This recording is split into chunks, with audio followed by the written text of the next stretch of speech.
ವಾಹನ ಸವಾರರಿಗೆ ಸರ್ಕಾರದಿಂದ ಗುಡ್ ನ್ಯೂಸ್ ಸಿಕ್ಕಿದೆ. HSRP ಪ್ಲೇಟ್ ಅಳವಡಿಸುವ ಅವಧಿಯನ್ನ ರಾಜ್ಯ ಸರ್ಕಾರ ವಿಸ್ತರಿಸಿದೆ. ಹಾಗಾದ್ರೆ ಎಲ್ಲಿಯವರೆಗೂ ಕಾಲಾವಕಾಶ ಇದೆ? ಡೀಟೇಲ್ಸ್ ಇಲ್ಲಿದೆ.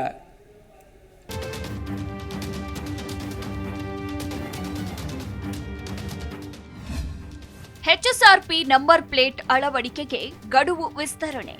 2019 ಏಪ್ರಿಲ್ 1ಕ್ಕಿಂತ ಹಿಂದೆ ನೋಂದಣಿಯಾದ ವಾಹನಗಳಿಗೆ HSRP ಅಳವಡಿಸುವ ಅವಧಿಯನ್ನ ರಾಜ್ಯ ಸರ್ಕಾರವು ಸೆಪ್ಟೆಂಬರ್ 15ರವರೆಗೆ ವಿಸ್ತರಿಸಿ ಅಧಿಸೂಚನೆ ಹೊರಡಿಸಿದೆ. ವಾಹನ ಮಾಲೀಕರಿಂದ ಸೂಕ್ತ ಸ್ಪಂದನೆ ದೊರಕದಿರುವ ಹಿನ್ನೆಲೆಯಲ್ಲಿ ಹಳೆಯ ವಾಹನಗಳಿಗೆ HSRP ಅಳವಡಿಸುವ ಅವಧಿಯನ್ನ ಮತ್ತೆ 3 ತಿಂಗಳ ಕಾಲ ವಿಸ್ತರಿಸಲಾಗಿದೆ. 2019 ಏಪ್ರಿಲ್ ನಂತರದ ವಾಹನಗಳ ನೋಂದಣಿ ಮಾಡಿಕೊಳ್ಳುವಾಗಲೇ HSRP ಅಳವಡಿಸಲಾಗಿರುತ್ತದೆ. ಅದಕ್ಕಿಂತ ಹಿಂದೆ ನೋಂದಣಿಯಾಗಿರುವ ವಾಹನಗಳಿಗೆ HSRP ಅಳವಡಿಸಬೇಕಿದೆ. ಈ ಹಿಂದೆಯೂ ಗಡುವು ಹಲವು ಬಾರಿ ವಿಸ್ತರಿಸಲಾಗಿತ್ತು. ಏನಿದು HSRP ನಂಬರ್ ಪ್ಲೇಟ್? HSRP ಎಂಬುವುದು ವಾಹನ ನೋಂದಣಿ ಫಲಕಗಳಿಗೆ ಭಾರತ ಸರ್ಕಾರವು ನಿಗದಿಪಡಿಸಿರುವ ಮಾನದಂಡವಾಗಿದೆ. HSRP ಸಂಖ್ಯೆಯು ಅಂತಾರಾಷ್ಟ್ರೀಯ ನೋಂದಣಿ ಕೋಡ್ ಮತ್ತು ಲೇಸರ್ ಕೆಚ್ಚಲಾದ ಅನನ್ಯ ಸರಣಿ ಸಂಖ್ಯೆಯಂತಹ ಭದ್ರತಾ ವೈಶಿಷ್ಟ್ಯಗಳನ್ನು ಒಳಗೊಂಡಿದೆ. ಈ ನಾಮಫಲಕಗಳನ್ನು ಟ್ಯಾಂಪರಿಂಗ್ ಮಾಡುವುದು ಅಸಾಧ್ಯವಾಗಿದ್ದು, ಪೊಲೀಸರಿಗೂ ಈ ಫಲಕಗಳನ್ನು ಗುರುತಿಸುವುದು ಸುಲಭವಾಗಿದೆ. HSRP ನಂಬರ್ ಪ್ಲೇಟ್ ಪಡೆಯುವುದು ಹೇಗೆ? ಭಾರತೀಯ ಆಟೋಮೊಬೈಲ್ ಉದ್ಯಮವನ್ನ ಪ್ರತಿನಿಧಿಸುವ ಅತ್ಯುನ್ನತ ರಾಷ್ಟ್ರೀಯ ಸಂಸ್ಥೆಯಾಗಿರುವ ಸೊಸೈಟಿ ಆಫ್ ಇಂಡಿಯನ್ ಆಟೋಮೊಬೈಲ್ ಮ್ಯಾನುಫ್ಯಾಕ್ಚರರ್ಸ್ನ ಅಧಿಕೃತ ವೆಬ್ಸೈಟ್ನಲ್ಲಿ ಅರ್ಜಿ ಸಲ್ಲಿಸುವ ಮೂಲಕ HSRP ನಂಬರ್ ಪ್ಲೇಟ್ ಪಡೆಯಬಹುದು. HSRP ನಂಬರ್ ಪ್ಲೇಟ್ ಪಡೆಯಲು ಇದು ಏಕೈಕ ಮಾರ್ಗವಾಗಿದೆ.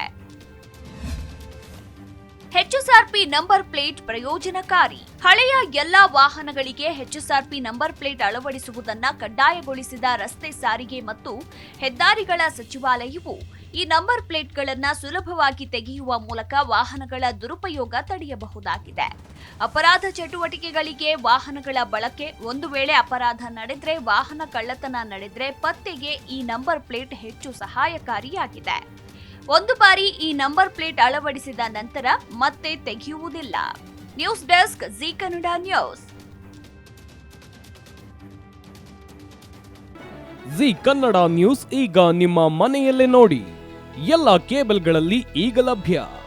ಸನ್ Direct 292, Jio TV 1334, U digital 162, city cable 51, GTPL 17, Abhishek cables 821, rock line telecommunication 51, Shri Basaveshwara number 60, Vinayaka digital number 53, in digital number 896ರಲ್ಲಿ.